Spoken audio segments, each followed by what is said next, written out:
My angels, and welcome to my channel. So today's a tough day for me. I'm not even gonna lie. Like, I woke up feeling under the weather, and also like the weather is just really bad today. Like, it's very windy, so I'm so sorry if the audio is not going to be very good in this video, but I'm going to try my best because I've been wanting to do this video like forever. So basically, I did a video last year, almost a year and a half ago. Was basically a video trying to give out information for those who are trying to study abroad, specifically Russia.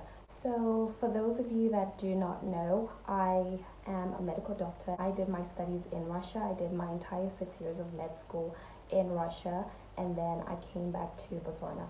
So basically this video is just going to be an informative video to kind of try put out some information out there on how to do your medical internship after you graduate. So yeah, if you haven't seen my previous video and you're trying to get into university specifically in Russia, you can go to my channel and just look for that video. It's titled Things I Wish I Knew Before I Went to Study in Russia.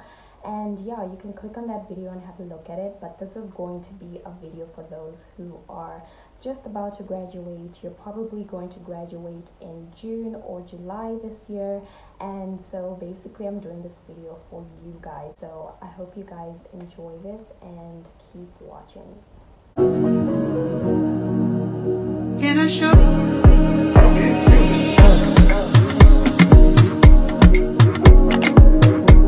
So I wrote some notes down, by the way, so if you see me looking down, it's basically because I have some notes. So this video is basically for people who are citizens of Botswana, and also people who are residents in Botswana, or people whose parents, biological parents, have lived in Botswana and they are residents of Botswana and they work and reside in Botswana. So this video is for you. Those are basically the people who are eligible to apply for medical internship in Botswana. So this video has 3 parts that I'm going to break it down into. The first one is the MIT placement application process, and if you don't already know, the MIT is basically the medical internship training program that is run by the Ministry of Health in Botswana. That is the program that you apply to in order to do your internship. So you're basically under that program. It's specifically a training program for those who are doing their medical internships in Botswana. And like I said, it's run by the employer, which is the Ministry of Health. And then the second part, I'm going to be talking about registration to BHPC. So that is basically where you apply to get your practice and license in this country. And then the third step that I'm going to go through is the employment application with the Ministry of Health, which will get you to which involves your placement and where you actually be working. So I'm going to break down every single step. Most of this is common knowledge that you can just find on the internet, but for some reason, like, it gets a little bit tricky somewhere, especially if you don't know about the process. Okay, so let's get through the first point, right? So this is MIT placement application. Like I mentioned before, MIT is basically the medical internship training program. It's for those who just graduated, finished their undergrad, and are willing to start their medical careers. So yeah, basically it's just a program where you're bridging the gap between what you learned in uni and what you need to know as a fully functioning doctor that is responsible for patients and can independently treat patients. And yeah, so basically what do you need to do this process, right? There's a lot of documentation that goes into this. The first things first, before you leave, you need to translate your documents. If you're about to graduate, you probably already know that this is something that has to be done because your degree and your transcript both come in Russian. So before you even get here, the first thing that you need to do is translate those documents. So I don't remember how long exactly it took. Mine took about 10 days, right? So there's different requirements for different countries, right? So in Botswana, you just need an apostille. You need to get your document notarized. You need to get an apostille on it, right? So what they're going to do is they're going to make a true original copy of your degree, translate everything, translate along with that your passport as well. Every single page of your passport needs to be translated to Russian, from English to Russian, and then your degree and transcript from Russian to English. Please do not make the mistake of coming back to Africa with your degree not even translated, no apostille, it's not notarized or anything. You need those processes to be done. Like I said, in Botswana, you're only required to have an apostille on your degree, whereas in other countries, you're required to have an apostille and a legalization of that degree and transcript, whereas in other countries, you're just required to do a legalization. So these are two different processes. If you've heard of them, it might be worth it to do a little bit more research. I'll try and put some links down below on some research on how you can understand what the two different processes entail. But for Botswana, you just need the apostille on your degree. So once you get that on your original copy, you're going to keep those documents, you're going to come with them back home. Another thing that you want to take before you leave your country of study is some letters of recommendation. These are basically your references. You're going to need these as you apply to MIT as well as BHPC. So you're going to need, it's better to get at least 4 original recommendation letters, at least from each department. So get one from peds, get one from surgery, get one from obs and gynae, and get one from internal medicine. There's no specific department to which you have to get your recommendation letters from, but I would recommend you get from each department. Obviously, it also depends on the professors that you're asking, if they're familiar with you, if they're familiar with the work that you've been doing and what kind of student you are. It's better to ask those you're familiar with. So yeah, after you get your recommendation letters, you also need to go to the dean's office and ask the dean to write you a letter of completion. So this is basically just a letter to show that so-and-so was at this university for 6 years, she completed her medical degree, and that's basically what the letter entails. So you get those things, you get your 4 recommendation letters, original copies, plus your completion letter, plus your translated, notarized degree and transcript. Make sure you have those things. And then of course you're going to need a CV, a nicely drafted CV. If you are still in your earlier years, which means you're not graduating this year, obviously you're not going to do your summer practicals this year because you're graduating. But if you're still in your earlier years, I would advise you to, whenever you can, if you come back home for summer, do all your summer practicals in Botswana. Get familiarized with the system, get familiarized with the hospital. There's a whole lot of things that you probably do not know that happen here. Like, it's a whole different world. There's a whole different type of medical jargon that you need to learn, and there's just a lot of things that you need to know that you don't get to learn while you're in Russia or China. So it's basically, you need that exposure. So come and do your practicals here. So another set of documents that you need as a non-citizen, specifically I'm talking to the non-citizens now, is you need your parents' documents. So basically these are the people that are supporting you in the country. So the Ministry of Health needs to see proof of their residence, so their residence permit or their permanent residence copies. They need to see passport copies. They need to see a letter of support from them showing that they are basically responsible for you. I'll explain why that's important later on. Also need to see proof of work in terms of pay slips. They need at least, I think, for the past 3 months pay slips. They need to see bank statements showing that basically they want to know, are you going to be able to support this person? So yeah, it's very important for you to know, if you didn't already know, if you're not a citizen of this country, you do not get paid. So let's get back to what I was talking about. So in addition to all the other documents you need, I talked about your documents, your CV, your passport, your degree, your transcript and all that. And then you also need your parents who are supporting you. I mentioned why you need those.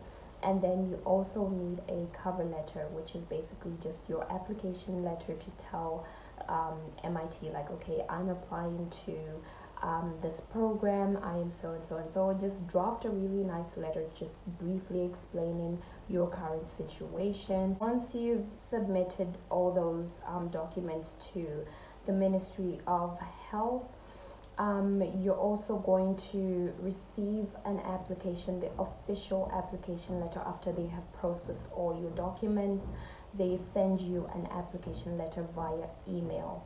So this process is a bit more slow sometimes. Like I would say it takes quite a while for them to respond, and sometimes these issues with the emailing and stuff like that. But you do eventually get a response. Like each email is specific for everyone. It's not an email that you share with people. They make that very clear when they send it to you. Once you get the application letter, you're given the opportunity to choose which hospital you'd like to rotate in. You get to pick 3 choices. And here's the thing, you don't always get the one that you want. Different hospitals that you can choose. You have the choice between Princess Marina Hospital, you have Nyangagwe in Francistown, you have Letsulatebe in Maung, you also have Scottish, and then you have Sakoma, and I think Mahalapi is the last one, if I'm not mistaken. I don't remember if that's one of them, but yeah. You have the choice to make 3. And then from those 3, they'll either give you one, or they could give you just any place, like just random, like something that you didn't even pick. Okay, so let's move on to the second step, which is basically your registration with BHPC. So what's going to happen is that you're going to basically submit all the documents that you've been submitted to the Ministry of Health. There's actually a specific letter or paper that shows all the requirements that you need to submit in order to get a license, and I'll actually link that down below so that you can just go through it and see. But it's mostly most of the papers that you submitted at the Ministry of Health, and on top of that, Ministry of Health will also give you an offer letter. Right, once they've processed all your documents, they've told you where you're going to be posted, they'll give you a letter. That letter is the one that you can also take to BHPC alongside all your documents. Like I said, I don't want to go through the whole list. I'll link it down below. Like I said, in Botswana, you don't need a licensure exam. You basically just apply after you've been offered the position. You take your documents to BHPC and they'll process everything. This process takes about a week. And you also pay a fee of 30 pula once you submit your documents so that they can process everything. And they usually do also do an orientation where they basically just talk about work ethics and that kind of thing. Just it's not a big deal. It's just something that they talk about with everyone. And guys, this process almost gave me a heart attack. Like literally for me, it went so left when I got to BHPC. Like I had submitted my documents, everything was fine, and then for some reason my documents just disappeared. So then after that I had to go back and follow up on the documents, and I found out that they hadn't even processed, so I had to resubmit.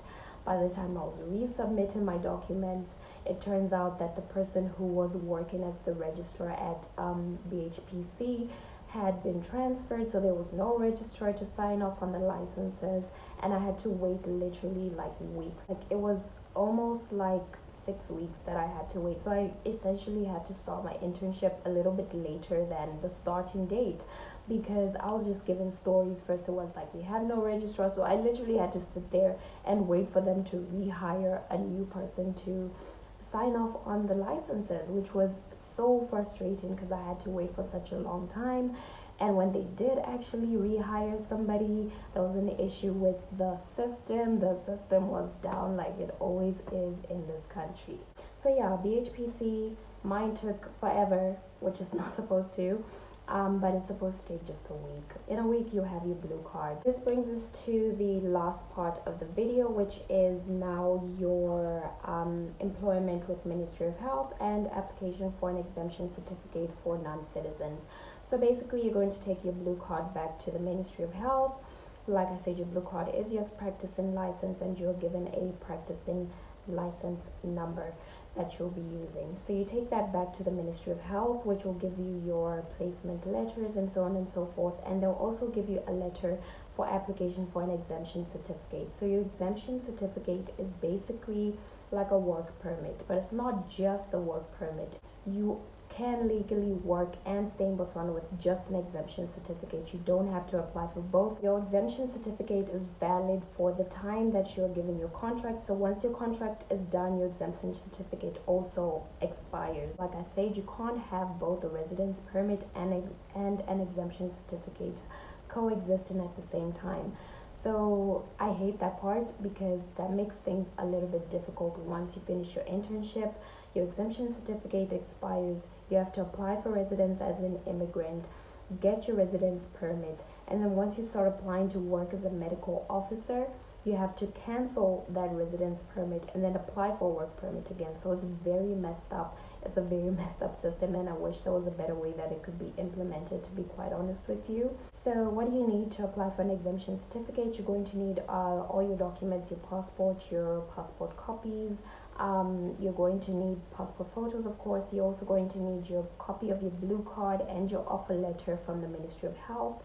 And then you're also going to need to draft a letter to apply for an exemption certificate, of course. And then you're going to have to submit that. It is a fee of 1,500 pula to apply for that, and it takes about 2 weeks to get your exemption certificate. So it's very quick. I really love the fact that when you're applying for exemption certificate, like the lines are not as tiresome and long as the ones as you would be applying for a residence permit. Like, it's very quick process, and you basically just submit and your stuff is ready like in 2 weeks, you know. And the new offices are at Luapi House in Gabs. I've never done it like in a different place. I always do it at Luapi House.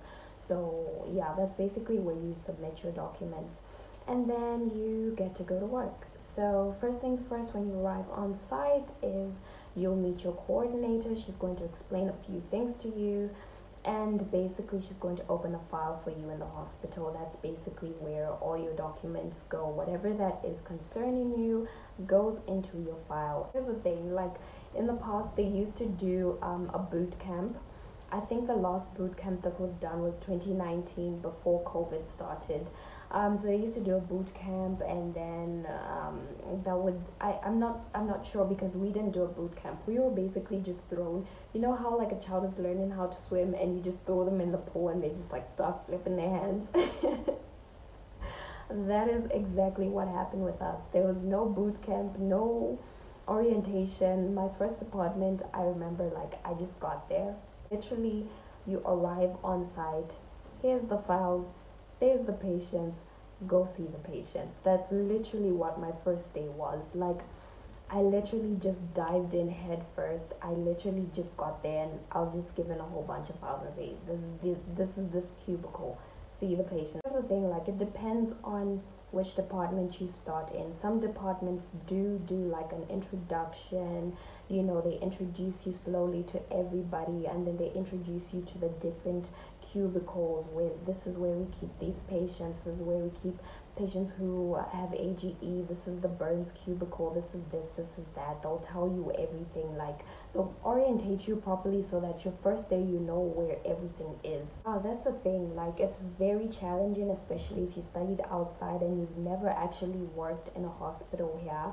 So you don't know how things work. You don't know things like IPMS. You don't know how IPMS works. You don't know how everything else functions, like the things like protocols. Basically, you don't know the protocols of the hospital, so you're basically just thrown in, not having an idea of how things work here, which is very challenging if you studied outside, which is why I emphasize to say, like, if you study outside, make sure that you do spend some time in these hospitals, because there's a lot of things, there's a lot of protocols, there's a lot of ways that medicine is done here that is done differently, probably way you studied, and there's just a lot of different, like the medical jargon, everything is abbreviated, like you just need to know, like it becomes like a second language to you, like you think in medical jargon by the time you're done with your internship.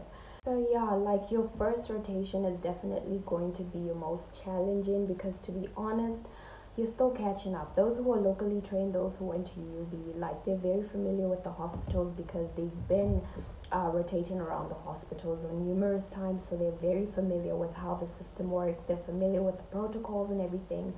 And so yeah, your first rotation, if you've studied abroad, is going to be quite challenging, because there's a lot that you don't know that you're going to need to catch up with.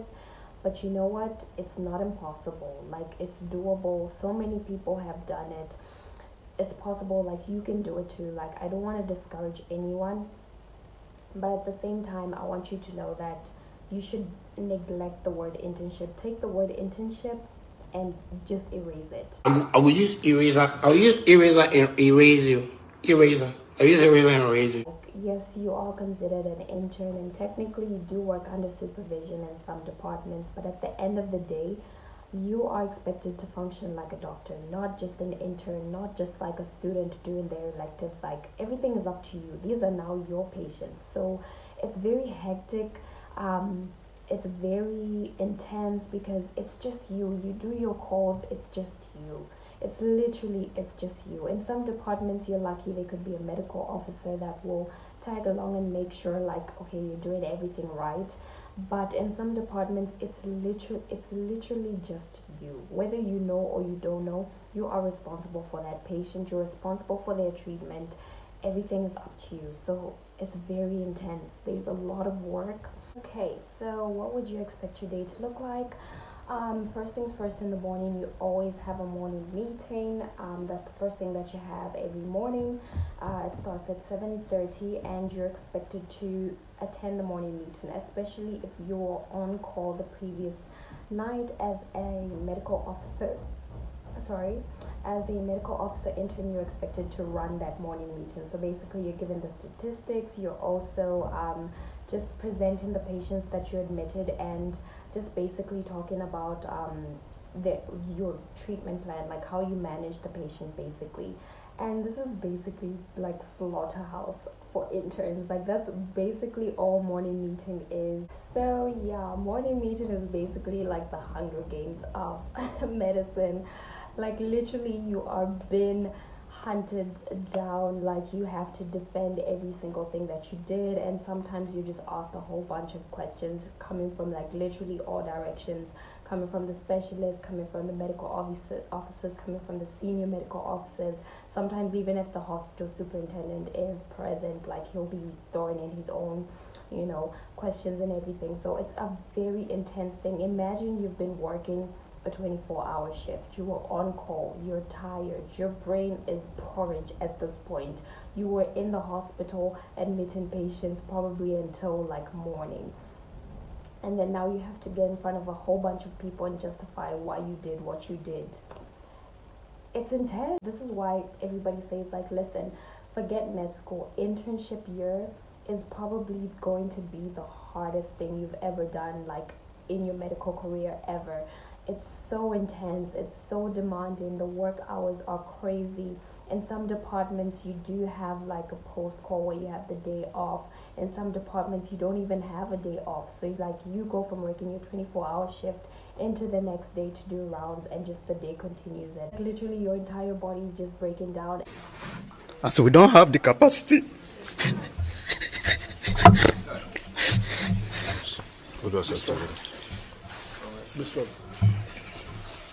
As we don't have the capacity.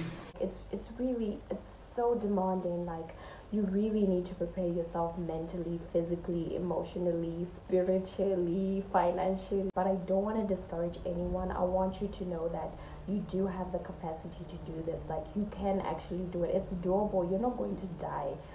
Are you going to be exhausted all the time? Yes. Are you going to be drained, a little bit dead on the inside? Maybe.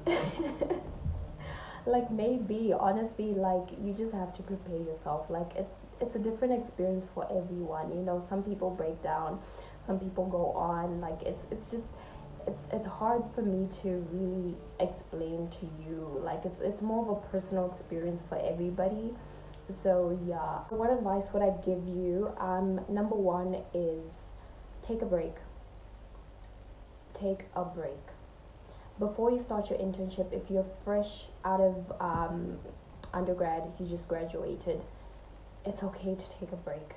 Don't just jump in, because usually the deadline for applications is like end of July. So you're most probably going to start in the October intake. Last year was like November intake. So yeah, like, you're probably going to start October, November intake. And that's not enough time for you to rest. You're already tired from those exams you just did in 6th year. And now you have to literally go from that to jump in straight into a system that you don't. It's okay to just take a break. There's a February intake that they do have, so you can wait until then. Even if you take a whole year of just doing you. It's okay if you want to do that. Obviously, when you get out of uni, you just want to jump into work, you want to start getting paid and all that kind of thing. But let me tell you something, the amount of mental, physical, spiritual strength that you're going to need is very intense. So it's okay if you want to just take a gap year of some sort. A lot of people do that. They take a gap year, they take some time to also further their studies, make sure that they've got their mind right, they've got everything right, financials and everything, and then they start doing their internship. It's okay to do that. You don't have to rush to do it. And yeah, so if you do not take a break and you do decide to just jump straight into your internship, advice that I would give you is, most people say study a lot. That is true. You're going to keep studying. Like your entire medical career, you're going to keep studying, because everything changes in medicine. Protocols change, things change. You always need to keep your mind up to date on things. So it's definitely a good idea to study. If you're lucky enough, you'll be meeting like medical officers who are interested in mentoring you. So they'll give you like little assignments to say, oh, do you know about this? And if you don't know, they'll be like, okay, read about this, and then we'll talk about it tomorrow. If you're lucky, you will have people that will take that role of mentorship, and they will make sure like they mentor you. I've had people like that, and I'm so grateful that I had that experience. But yeah, you will need to study quite a lot. It's hard to balance the two, because you're going to be working several hours. Don't beat yourself up. Learn as much as you can, absorb as much as you can when you can. Whenever you're given an opportunity to learn from somebody, take it, because not a lot of people are actually willing to teach you. Some people will throw you under the bus. That happens a lot. Some people will blame you for things you didn't do. There's a lot of toxicity in the work environment. Like, that happens. So when you do meet people who are willing to mentor you, to teach you, make sure you cling on to that and you actually learn from them as much as you possibly can. So yeah, like, internship is just wild, guys. It's wild.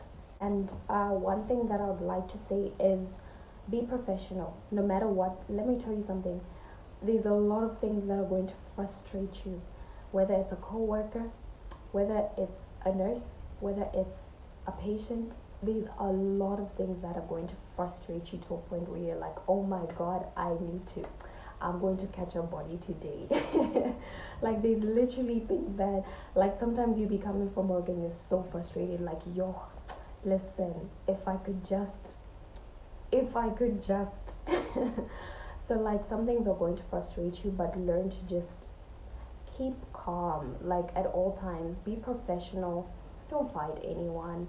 Like, I know it's really hard because there's so much toxicity in the hospital. There's a lot of riffraff, a lot of gossip. You need to be your most mature version of yourself, because there's a lot of like toxicity, there's a lot of riffraff, a lot of gossiping that people do. Everyone talks trash about everyone. Don't be a part of that. You just go to work, do your job, and go home. And don't be one of those people that's like, this is not my patient, so I can't do this, I can't do that. At the end of the day, every patient is your patient. Regardless of what department you're working in, you're there to work as a doctor. So don't be one of those people that throws this patient and say, oh, it's not my patient, so I can't cannulate them, or whatever the case. That's just petty. Don't make the patients pay for things that you have against, like, your co-worker, for example. People do that a lot, and I hate to see that. The other thing that I like to do is I set a standard for myself. I just tell myself, what type of doctor do I want to be, and I'll work towards meeting that standard. And also try not to be petty, try not to get into the gossip or these little petty small things. It's so unnecessary, it's so unnecessary. And a patient should never have to pay for all this pettiness that's going on between co-workers and stuff like that. So yeah, and also just put yourself in the patient's shoes. That little decision you make to sleep a little bit longer could actually save somebody's life. So just think about things before you do them. And also another thing is, if you do get advice from somebody else, or if somebody discusses a patient with you, always document that you discussed this patient with so and so, because the way you'll be thrown under the bus the next day it's not even funny. So always document. And last but not least, don't date your co-workers. Why? Hey, stop it! Why? No! There is absolutely no reason why you should be dating your coworker. Like, if you do it, fine, to each his own, but for me, I feel like it's just never a good idea to date somebody that you're working with. I'm not judging anyone. If you do that, that's fine, but I never feel like it's a good idea to date a coworker. You could literally date someone elsewhere, even in a different hospital, but just don't date your coworker. Like, that's never good. Imagine if you guys break up and you still have to work together. Like, the awkwardness, right? Yeah, and also like relationships with coworkers. Yeah, keep like a acquaintance level type of relationship. Don't be overly buddy. It's not an enjoyable experience for me, and I don't like any of you. Like, for me personally, I would rather just be cordial. Like, yeah, we can talk, we can chat, but like we shouldn't be outside. Like, I don't need you to see what I look like drunk. That is basically me. Like, we can hang, it's fine, we can hang, that's fine, but you don't need to see my drunk face. That's it. Unless I already knew you before we were even co-workers or we worked together, whatever the case, then that's fine. You already know like what I'm like when I'm out or whatever the case. But if it's like you're just a new co-worker, like, no, we're not doing that. But like other things like professionalism, attire, always dress professional. You don't always have to be in scrubs, but if you're not, lab coat and formal clothing works. Yeah, and just guys, just be mature, just be grown. Like, this is a job that requires you to just be so grown. I'm gonna wrap this video up. I am so glad I finally got to do this video. This was like therapy for me. Like, I love talking about this because I've been meaning to talk about it for so long. And if you are graduating this year and you're graduating and you're going to be joining the October-November intake, good luck. You can do this. Everything's gonna be alright, trust me. So many people have gone through it, they've done it, so can you. So yeah, I hope you guys found this video informative. Please give me a huge thumbs up if you like this video, and don't forget to subscribe to this channel. I will be posting more videos, and of course, if you have any questions, you can just leave a comment down below. I will be leaving most of this information in the description box so that you don't forget anything that I said. Thank you so much for watching. I'll see you guys in the next video.